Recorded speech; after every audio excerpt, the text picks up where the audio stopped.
Welcome! In this tutorial, I'm going to show you how to use the Read Aloud on Google.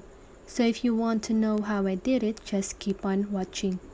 So first of all, you want to open your Google, then search for any articles that you want. And then once you've done that, just go ahead and click on the article that you want.